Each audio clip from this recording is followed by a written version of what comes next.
This is Ada Derana, Sri Lanka's prime time news bulletin. අයිබෝවන් අද දෙරණ ප්‍රධාන පුවත් සිරස්තල බදුල්ල රෝහලටත් කඳුළු ගෑස්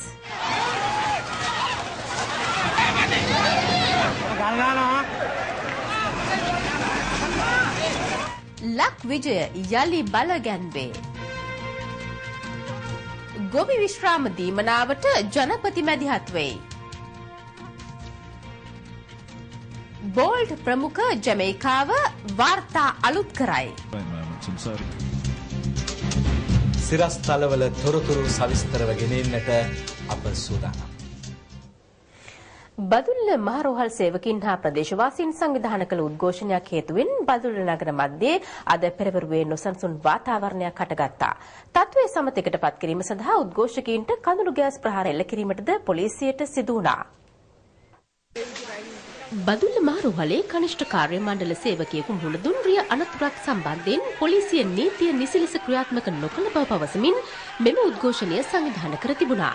උද්ඝෝෂණයේ හේතුවෙන් බදුල්ල මහරෝහල ඉදිරිපිට ප්‍රධාන මාර්ගය අවහිර වූ අතර එම තත්ත්වය මගහැරවීම සඳහා පොලිසිය මැදිහත් වීමත් සමග දෙපාර්ශ්වය අතර උණුසුම් තත්ත්වයක් හටගත්තා.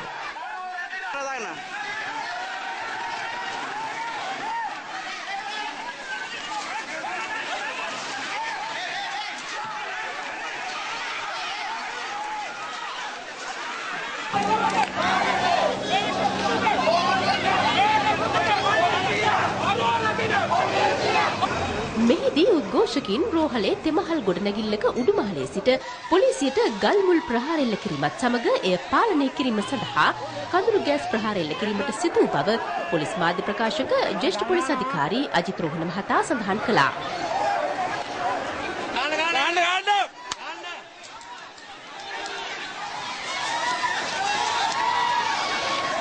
මෙහිදී ඇති වූ ගැටුම්කාරී තත්ත්වයෙන් තුවාල ලැබූ බදුල්ල මූලස්ථාන ප්‍රධාන පොලිස් පරීක්ෂක බණ්ඩාර රත්නායක මහතා ප්‍රතිකාර සඳහා ඒ මොහොතේම පෞද්ගලික රෝහලකට ඇතුළත් කෙරුණා.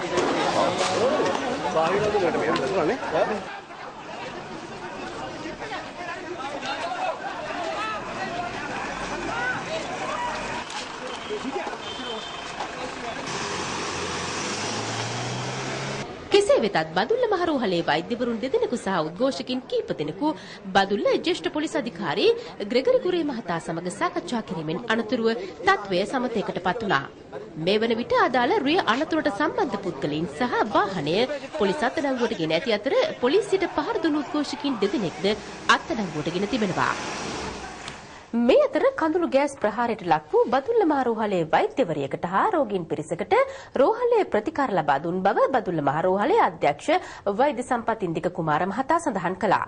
කඳුළු ගෑස් ප්‍රහාරයට ලක් වූ වෛද්‍යවරිය අසාධ්‍ය තත්ත්වයට පත් වූ නිසා දැඩි සත්කාර ඒකකයට ඇතුළත් කළ බවද ඒ මහතා පැවසුවා. ගොවි විශ්‍රාම දීමනාව ලබා දීමට වහාම පියවර ගන්නා ලෙස ජනාධිපති මහින්ද රාජපක්ෂ මහතා අදාළ අංශ වෙත උපදෙස් දුන් බව ජනාධිපති මාධ්‍යාංශය අද නිවේදනය කළා. එසේම මින් ඉදිරියට පොහොර සහනාධාරය ලබා දෙන ගොවීන් සඳහා ඉදිරි කිරීමේ ක්‍රමවේදයක් හඳුන්වා දීමට පියවර ගන්නා ලෙසත් ජනාධිපතිවරයා නිලධාරීන්ට උපදෙස් ලබා දී තිබෙනවා. මේ අතර ජනාධිපතිවරයා අද උදෑසන මහනුවර ජනාධිපති මන්දිරයේදී මහනුවර ප්‍රාදේශීය මාධ්‍යවේදීන් මුණ ගැසී අදහස් හුවමාරු කරගත්තා.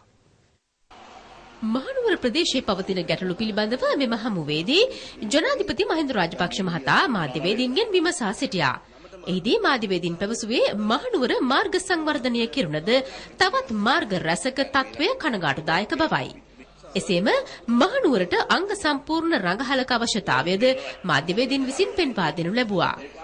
ඒ අනුව එම අවස්ථාවේදීම අදාළ නිලධාරීන් කැඳ වූ ජනාධිපතිවරයා මෙම ඉල්ලීම ඉටු කිරීම සඳහා අවශ්‍ය පියවර ගන්නා ලෙස උපදෙස් ලබා දුන්නා. මහනුවර නගරයේ අලංකාරයට හානිවන ලෙස යම් ස්ථානවල කර ඇති ඉදිකිරීම් ඉවත් කිරීම සඳහා සොයා බලා කටයුතු කරන ලෙසත් ජනාධිපතිවරයා මහනුවර නගරාධිපතිවරයාට දැනුම් දුන්නා. අනතුරුව ජනාධිපති මහින්ද රාජපක්ෂ මහතා පෙරදෙනී රාජකීය උද්භිත උද්‍යානයේ චාරිකාවක නිරත වුණා. උද්භිත උද්‍යානයේ ආශ්‍රිතව ගලා බසින මහවැලි ගංගාව දෙපස වැලි ගොඩ දැමීම වහාම නැවැත්වීමට අදාළ නිලධාරීන්ට උපදෙස් දුන් ජනාධිපතිවරයා උද්‍යානයේ නැරඹීමට ආ ජනතාව හා උද්‍යාන කාර්ය මණ්ඩලය හමු වී එම ගැටලු පිළිබඳ සාකච්ඡා කළා.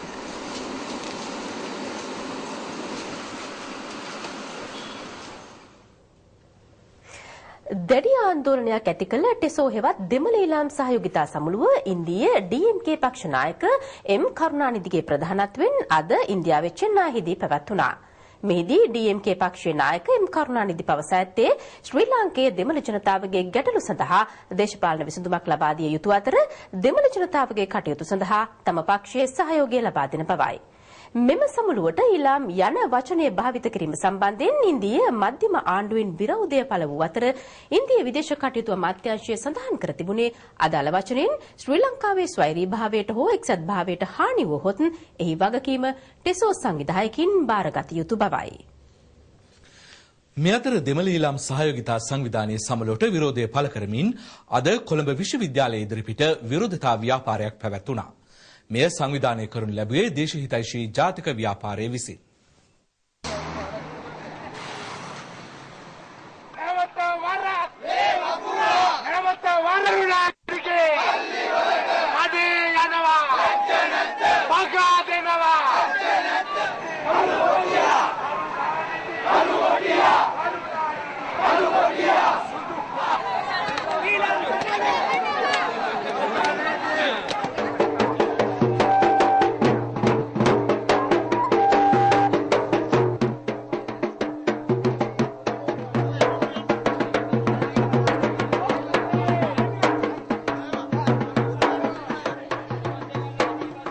තමිල්නාඩුවත් මධ්‍යම ආණ්ඩුවත් ගෙනියන්න ඉතාමත් කුපාඩි වැඩ සටහනක්. එම නිසා මගේ හිතේ අඩු ගන්න අපි මේ වගේ විරෝධයක් ප්‍රපාවිතින් ඒක අපේ ජාතික වගකීම පහරාරීමක් කියලා අපි හිතන්නේ. මේ රට ස්වෛරී රාජ්‍යයක් ඉන්දියාවේ ප්‍රාන්තයක් නෙවෙයි. එම නිසා මේ රටේ කටයුතු විනිශ්චය කර ගැනීමේ අයිතිවාසිකම් දෙන්න අපිට. ඉන්දියාව මේ කරන්නේ වෙන කිසි දෙයක් නෙවෙයි. අපි යටත් කරගෙන අපි වසල රාජ්‍යයක් හැටියට පාවිච්චි කරන්නේ. මේතර විදේශ කටයුතු අමාත්‍ය මහාචාර්ය ජී.එල්. පිරිස් මහතා ටෙසෝ සමුළුව පිළිබඳ අදහස් දක්වමින් කියා සිටියේ ශ්‍රී ලංකාවට හිමි වෙන ජාත්‍යන්තර ආධාර නවත්වා ශ්‍රී ලංකාව හුදකලා කිරීමේ වෑයමක්ද මේ පිටුපස ක්‍රියාත්මක වන බවයි. අපි තාමත් පැහැදිලිව ප්‍රකාශ කරලා තියෙනවා ඉන්දියා රජයට මේ ස්ථාවරය මේ රටේ භෞමික අඛණ්ඩතාවයේ කිසිම හානියක් වන පරිදි කිසිම විදේශීය බලවේගයක් ක්‍රියාත්මක නොවිය යුතුයි කියන එක. මේ රටට ආයෝජන එවන්න එපා. සංචාරකයන් අධෛර්යවත් කරන්න ජාත්‍යන්තර වෙළඳාම තුලින් අපිට ලැබෙන ප්‍රතිලාභ නවත්වන්නට මෙන්න මේ විදිහේ වැඩපිළිවෙලක් තුලින් මේ රට කොන් කළා ශ්‍රී ලංකා ආර්ථිකයට පහරක් එල්ල කිරීමට තමයි මේ අය උත්සාහ දරන්නේ. LTT ත්‍රස්තවාදයේ ක්‍රූරත්වයට එරෙහිව ලෝකයේ ඉදිරියේ හනගූ බොහෝ දෙනෙකු ත්‍රස්තවාදීන් විසින් බිලිගනු ලැබුවා. මීට වසර 7කට පෙර අද වැනි දිනක ත්‍රස්තවාදීන්ගේ ගොදුරක් බවට පත් වූ ශ්‍රී ලාංකේය හදවත් තුළ තවමත් ජීවත් වන එවන් කීර්තිමත් රාජතාන්ත්‍රිකයෙකු වූ ලක්ෂ්මන් කදිරගාමර මහතා ගැන අද දෙරණ තබන සටහනයි මේ.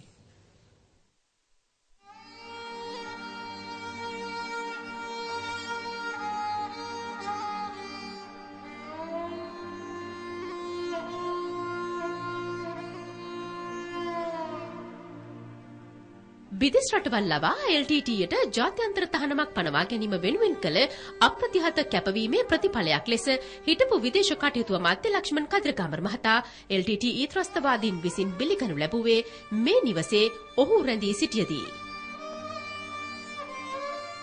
විසල් මනසක් ඇති රාජතාන්ත්‍රිකයෙකු බව කියන්නට ඔහු පරිශීලනය කළ මේ පොතපත දිනාගත් ජයග්‍රහණ පමණටත් වඩා ප්‍රමාණවත්. 1932 වර්ෂයේ අප්‍රේල් 12 වෙනි දින උපන් ලක්ෂ්මන් කදිරගාමර මහතා මහනුවර ත්‍රිත්ව විද්‍යාලයේ කීර්තිමත් ආදි සිසුවෙක් වන අතර බ්‍රිතාන්‍යයේ ඔක්ස්ෆර්ඩ් සරසවියේ උපාධිධරයෙකුද වනවා. මේ කීර්තිමත් රාජ්‍යතාන්ත්‍රිකයා සිය ජීවිතයෙන් සමුගෙන වසර 7ක් සපිරෙන අද දිනේ ඒ මහතාට පින් පැමිණවීමේ පින්කමක් ලක්ෂ්මන් කදිරගාමර අනුස්මරණ ජාත්‍යන්තර මධ්‍යස්ථානයේ පැවැත්වුණේ ඔහුගේ ගුණ සිහි කරමින්.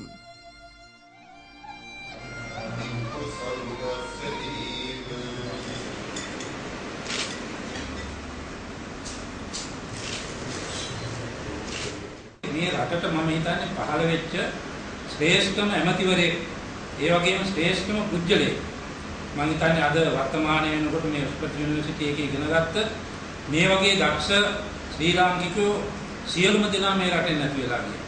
ඒක පුදුම විදිහේ කුමන්ත්‍රණයක් දන්නේ නැහැ. ඒ වගේ වැදගත් අය අපේ රටින් ඇත්තටම නැති වෙලා ගිහිල්ලා අද මම හිතන්නේ තාමත් මතලොස්සක් ඉන්නේ.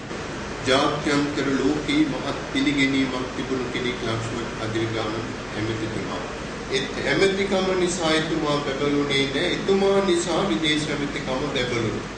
දෙමළ ජනතාවගේ විමුක්තියට මුවා වී ශ්‍රී ලංකාව ලේ ගංගාවක් බවට පත් කිරීමට උත්සාහ කළ LTTE අවසන් ගමන් ගොස් තිබුණද ජාත්‍යන්තරය තුල යලිත් එම බලල් අත් හිස ඔසවමින් තිබෙන මොහොතක් මේ. එවන් අවස්ථාවක ලක්ෂ්මන් කදිරගමර නම් වූ ඒ රාජතාන්ත්‍රිකයාගේ අඩුව දයට ආදරය කරන කාට නම් නොහැඟේද? හදිසි බිඳ වැටීමක් හේතුවෙන් විදුලි ජනන යන්ත්‍ර ක්‍රියා විරහිත වූ නොරොච්චෝලේ ලක්විජය බලාගාරයේ විදුලි උත්පාදන කටයුතු අද මධ්‍යම රාත්‍රිය වන විට ආරම්භ කළ හැකි වන බව ලංකා විදුලි බල මණ්ඩලයේ සභාපති මහාචාර්ය විමල ධර්ම අබේවික්‍රම මහතා සඳහන් කළා. පසුගිය බදාදා එම බලාගාරයේ ප්‍රධාන සම්ප්‍රේෂණ මාර්ගයේ සිදු වූ හදිසි බිඳ වැටීම හේතුවෙන් ජාතික විදුලි බල පද්ධතියට මෙගාවොට් 300ක ධාරිතාවක් අහිමි වුණා. සම්ප්‍රේෂණ මාර්ගය සහ බලාගාරයේ ක්‍රියාකාරීත්වය මේ වන විට යථා තත්ත්වයට පත් කර ඇති බවයි ලංකා විදුලි බල මණ්ඩලයේ සභාපතිවරයා සඳහන් කළේ. මේ අතර ඇතැම් වෘත්තීය සංගම් වැඩ වර්ජනයක නිරත වූද විදුලිය අඛණ්ඩව සැපීම සිදු කරන බව ලංකා විදුලි බල මණ්ඩලයේ ඉංජිනේරු සංගමය ප්‍රකාශ කළා. එහි ප්‍රකාශකයෙකු පැවසුවේ ලංකා විදුලි බල මණ්ඩලයේ ඉංජිනේරු අංශය අදාළ සේවා කටයුතු වල නිරතව සිටින බවයි. කඳුල හෘදය සාක්ෂිය වෙනුවෙන් සාක්ෂි දෙනු මැනවි.